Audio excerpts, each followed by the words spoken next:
Don't let anybody make fun of you and make you feel like, oh, I'm learning how to do this with a demo account. It doesn't matter. Your results are going to be yours. If your results are going to be unbelievably, successful, there's going to be a lot of people that can say that it ain't real. And are you going to care? Are you going to care when you start making real money if people don't believe that how you learned was a good or bad way? You don't care. I have more students that aren't on social media because they're off doing their own thing now. Look at the young people that are making themselves available to you in these interviews. They don't have to do those interviews.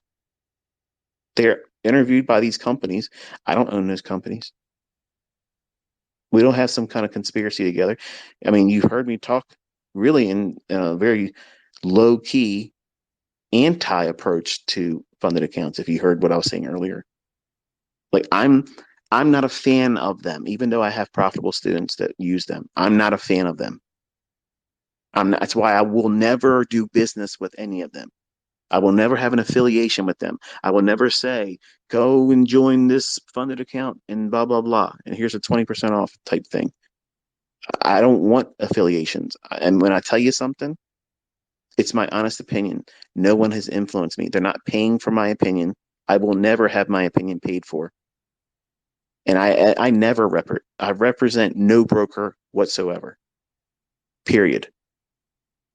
I'm not an introducing broker. Anything I tell you, it's my opinion. And I'm not monetized with that opinion. And that's why, unfortunately, my opinion isn't liked by a lot of other folks because it infringes on the comfort they hold with their affiliations. And I don't have a problem with them having their affiliations. Listen, get your money, man. But don't hold me to that same level of, well, he must be in partnership with somebody else. I'm not. So I'm out here sharing my opinion, and it doesn't mean my opinion's right. It's just my opinion. You may take something I say and get a hair up your backside and say, well, I'm going to use this as a reason to prove ICT wrong. And then you create something entirely new. And that would be amazing. So it's not meant for me to be a reason for you not to do funded accounts. I'm just saying that everything that I felt most people would encounter, my son's experiencing that. So in many ways, I feel vindicated. And the only way I think he and anyone else will do well doing it is by never really over leveraging, never really doing that. Trade with a very small number of contracts, even if they give you the freedom to do more. Because you're really not trading with $150,000. You're trading $3,000. And $3,000 is undercapitalized, grossly undercapitalized. And anyone that says other than that is full of grade A cow patties. It's just the way it is, folks. Drawdown is a real part of trading. And when you burn your funded account and you burn your funded accounts, you'll feel like, well, I'm going to go back in and I'm going to be a little bit more selective, but I'm not going to change anything I've done. If over leveraging is part of it, you're going to fail. Just give it enough time, you're going to fail. If you listen to my students and other people that do this, they build up these, well, they have like a deck of cards at their disposal, multiple funded accounts, multiple ones, because it allows them to have a card to play when one's roasted. When it's burned, they can't use that one anymore. They have something else they can lean on. How about just have one account? Don't over leverage it. Don't demand more than it's going to pay out. Make enough money to go with a company like AMP, where it offers you real trading, very, very low margins, My son had experience with that company, and hey, it is what it is. No broker's perfect. No broker's going to be perfect. You're going to complain about all of them, but that's the world, man. Like you're not going to have a silver lining that's seen by everyone in an agreement. You're going to have your favorite things about a broker, and you're going to have these pet peeves that you don't like about them. Everybody's going to have that because they're the middleman. But I don't think your best interest is suited for only viewing funded accounts. And I've said I just don't believe that segment of our industry is going to be allowed to stay around in the capacity that we have it right now.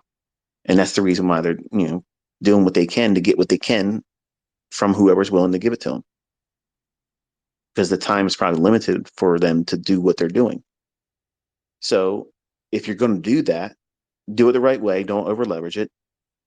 Make what you need to cover the costs and build up enough money to go with a real broker that allows you to trade with real funds in a real account, that allows you to have more drawdown, like in the real world, greater than $3,000.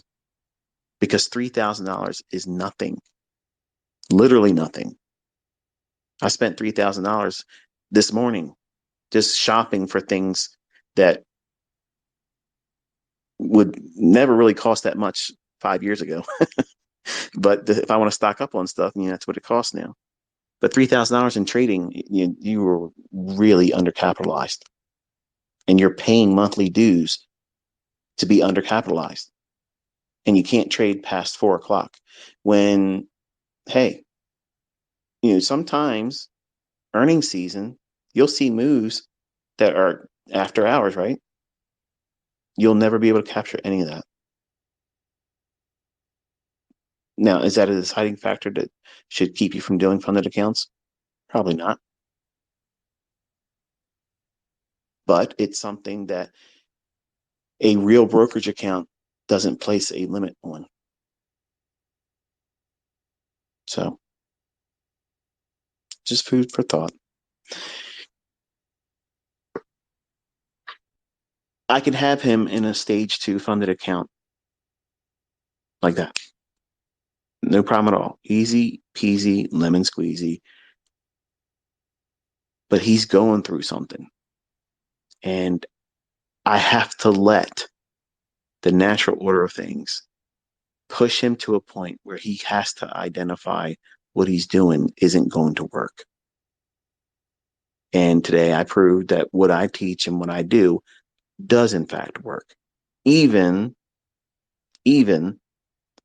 in a condition where you think that what you're doing will eventually materialize in the outcome you want,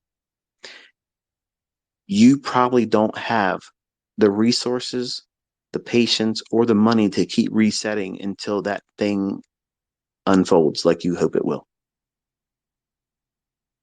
I mean, he won't ever run out of money. What he'll run out of is trust in what he's doing is going to lead to the result that he's looking for. And I'm trying to let the natural process that everybody goes through this. Some more than others, some much harder than others. Some are more stubborn. I was very stubborn. I wanted, and I've said many times, they name streets after me one way. And I wanted to have it my way. My way. And if I'm teaching, you can't come here and expect me to teach you a different way than I'm willing to teach. It isn't your way mentorship. It's my way.